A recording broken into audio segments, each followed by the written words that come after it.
திருமணத்துல நம்ம மிக மிக பார்க்க வேண்டிய பொருத்தங்கள்லாம் நம்ம பார்க்காதனால தான் நிறைய டைவர்ஸ் ஆகுறது, நிறைய பிரச்சனை வர்றதுக்கு என்ன காரணம் அப்படின்னா, வெறும் நட்சத்திர பொருத்தம் பார்க்கறது, அதுக்கப்புறம் ராகு கேது லக்னத்துல ராகு கேது இருந்தா அதிலே தான் பண்ணுன்றது, அதுக்கப்புறம் செவ்வாய் தோஷம் இருந்தா செவ்வாய் தோஷம் தான் பண்றதுன்ட்டு, வாழ்க்கைக்கெல்லாம் அதெல்லாம் தேவையில்ல. நமக்கு முழுமையான ஜோதிடத்துல எப்படி பார்க்கணும், வாழ்க்கையில நீண்ட காலம் வாழ வேண்டிய விஷயங்கள் இருக்கிறதுனால, ஒரு ஜாதகத்துல எப்படி இருந்தா திருமண பொருத்தம் பண்ணலான்றது, எப்படி இருந்தா பண்ணக்கூடாதுன்றது முதல்ல தெரிஞ்சுக்கலாம். முதல்ல நட்சத்திர பொருத்தம்னு பாருங்க. இது மாதிரி நம்ம ஜாதகம் மூலியமா ஆய்வு பண்றோம். இது ஒரு ஆண் ஜாதகம், ஒரு பெண் ஜாதகம். இப்ப நட்சத்திர பொருத்தம்னு பாத்தீங்கன்னா 10க்கு 4 பொருத்தம் அப்படின்னு வருதுன்னா, இது நட்சத்திர பொருத்தம்லாம் அந்த காலத்துல செட் ஆச்சு. அந்த காலத்துல எல்லாம் கூட்டு குடும்பமா இருந்தாங்க. அதனால அதெல்லாம் நட்சத்திர பொருத்தம், பெயர் பொருத்தம் இதெல்லாம் பார்த்தாலும் பார்க்கறனால அந்த காலத்துல டைவர்ஸ்லாம் இல்லை. அதனால வாழ்க்கைக்கு எந்த விதமான பிரச்சனையும் இல்லை. இந்த காலத்து நட்சத்திர பொருத்தம் உதவுமானா அதெல்லாம் உதவாது.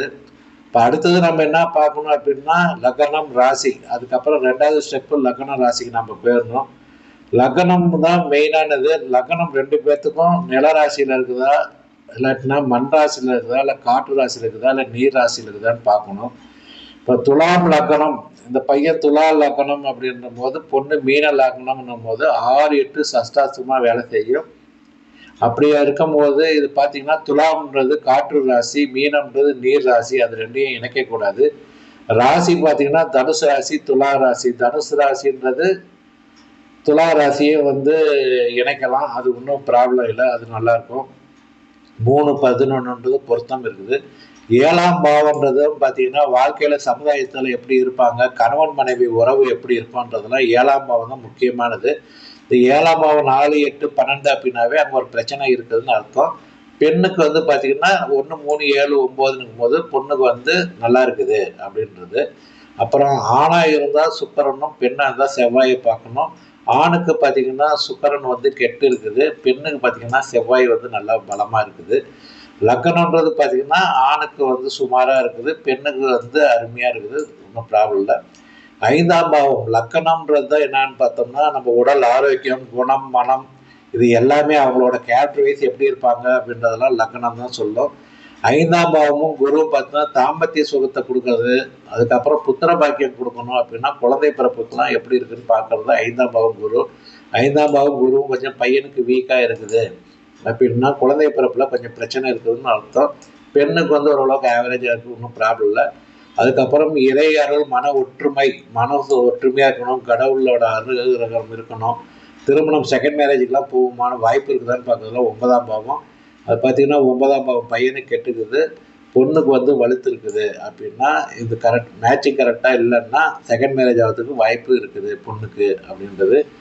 11ஆம் பாவம்ன்றதா மன நிறைவு, என கவர்ச்சின்றது. கணவனை பார்த்தா மனைவிக்கு ஒரு ஃபீலிங் வரணும், அதே மாதிரி மனைவிக்கும் கணவனை பார்த்தா ஒரு ஃபீலிங் வரணும் அப்படின்னா இது 11ஆம் பாவம் நல்லா இருந்தால் தான் 2 பேருக்கும் ஃபீலிங் இருக்கும். அதுக்கப்புறம் நடக்கிற தசாபுத்திகள் எப்படி இருக்குது இதெல்லாம் நான் ஓகே அப்படின்னாலும் தசாபுத்தி எப்படி இருக்குதுன்னு பார்க்குறோம். தசாபுத்தியில் பார்த்தீங்கன்னா தசையோ புத்தியோ ஃபேவராக இல்லை பையனுக்கு, பொண்ணுக்கு ஓரளவுக்கு ஆவரேஜாக இருக்குது. அதுக்கப்புறம் நடக்கிற புத்தி பையனுக்கு சாதகமாக இல்லை, புத்தி சாதகமாக இல்லை.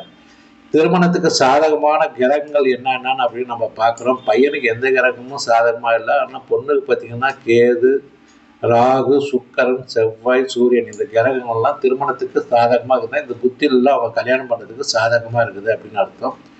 6, 8, 12ங்கிற புத்தியிலாம் திருமணம் பண்ணக்கூடாதுன்னா இது பையனுக்கு எல்லா கிரகமே திருமணத்துக்கு சாதகமாக இல்லை. அதே மாதிரி பொண்ணுக்கு சந்திரன், குரு, சனி இந்த 3 புத்தியும் சாதகமாக இல்லைன்னா இந்த டைமில் நம்ம திருமணம் பண்ணக்கூடாது. 2 பேர்த்துக்கு எவ்வளோ மதிப்பெண் அப்படின்றத நம்ம போடுறோம். அதுக்கப்புறம் பார்த்தீங்கன்னா இப்போ நடக்கிற தசா புத்திகள் எப்படி இருக்குது அப்படின்றது பையனுக்கும் பொண்ணுக்கும் நம்ம பார்க்கணும். தசா புத்தி தான் மெயினாக ஒருத்தரோட வாழ்க்கையை தீர்மானம் செய்கிறது தசா புத்தி தான். தசா புத்தி சரியில்லாத டைமில் நம்ம கல்யாணம் பண்ணோம்னா வாழ்க்கையில் பிரச்சனை வந்துடும். இப்போ பார்த்தீங்கன்னா இந்த பையனுக்கு இப்போ ஓட்டுகிறது ராகு தசை 2025 ஜனவரியிலேருந்து ஸ்டார்ட் ஆகிக்குது 2043 வரைக்கும்னா, இந்த ராகு தசை முதல்ல சாதகமாக இல்லை. ராகு சாதகமாக இல்லை, 7ஆம் பாவம்ன்றது சாதகமாக இல்லை. அதுக்கப்புறம் பார்த்தீங்கன்னா இப்போ நடக்கிறது ராகு தசையில் ராகு புத்தியும் சாதகமாக இல்லை அப்படின்னும் போது இந்த திருமணத்துக்கு இந்த டைம் சாதகமாக இல்லை. டைம்லாம் இவங்க கல்யாணம் பண்ணாங்கன்னா அது பிரச்சனையை கொடுக்குன்றது நம்ம கண்கூடாக தெரியும். அதே மாதிரி பெண்ணுக்கு இப்போ எப்படி இருக்குது தசா புத்தி அப்படின்றத நம்ம மெயினாக பார்க்கணும். பெண்ணுக்கு தசாபுத்தி பார்த்துட்டு தான் திருமணத்துக்கான சூழல்லாம் இருக்குதா இல்லையா செய்யலாமா அப்படின்னு நம்ம பார்க்குறது. இப்போ பார்த்தீங்கன்னா அந்த பொண்ணுக்கு செவ்வாயில் நல்லா பலமாக தான் இருக்குது, சனி கெட்டு இருக்குது, அது ராகு ஓட்டுக்குது. சனி புத்தியே பார்த்தீங்கன்னா ஆவரேஜாக இருக்குது. இந்த ராகு புத்தி ஓட்டுக்குது. ராகு கொஞ்சம் வந்து சாதகமாக இல்லாத நிலைமையில் இருக்குது. கல்யாணம் பண்ணால் உடனே அது பிரச்சனையை கொடுக்கறதுக்கு சாதகமான நிலையில் இருக்கிறதுனால இந்த ப்ராப்ளம் வரும். 2 பேர்த்துக்குமே பார்த்தீங்கன்னா அந்த ராகு அவருக்கு ராகு தசை, இந்த ராகு புத்தி அப்படின்னு ஓடும்போது அந்த மாதிரி தான் மேட்சிங்லாம் கொண்டாந்து காட்டும். இது மாதிரி திருமணத்துக்கு மிக மிக முக்கியமானது கிரகங்களோட தசா புத்தி இது எல்லாமே பார்த்துட்டு திருமணம் செய்தால் திருமண வாழ்க்கையில் எந்த பிரச்சனையும் வராமல் நீண்ட காலங்கள் சந்தோஷமாக அவங்களோட வாழ்க்கையெல்லாம் அமையும். வெறும் வந்து நமக்கு நாமளே பார்த்து தெரிஞ்சுக்கலாம்னு சொல்லிட்டு ஆன்லைனில் போய் நீங்களே போயிட்டு இறங்கி நட்சத்திர பொருத்தம் பார்க்குறதோ, அதுக்கப்புறம் வந்து நீங்களே லக்ன ராசிலாம் பார்த்து திருமணத்தெல்லாம் பண்ணாதீங்க தயவு செஞ்சு. திருமணம் சார்ந்த விஷயத்த பார்க்கணும் அப்படின்னா என்னோட வாட்ஸ்அப் நம்பருக்கு கால் பண்ணி என்கிட்ட பேசி அனு அப்பாயின்மெண்ட் வாங்கிட்டு என்னோட திருமண பொருத்தம் பார்க்கலாம். நன்றி நண்பர்களே, வாழ்க வளமுடன்.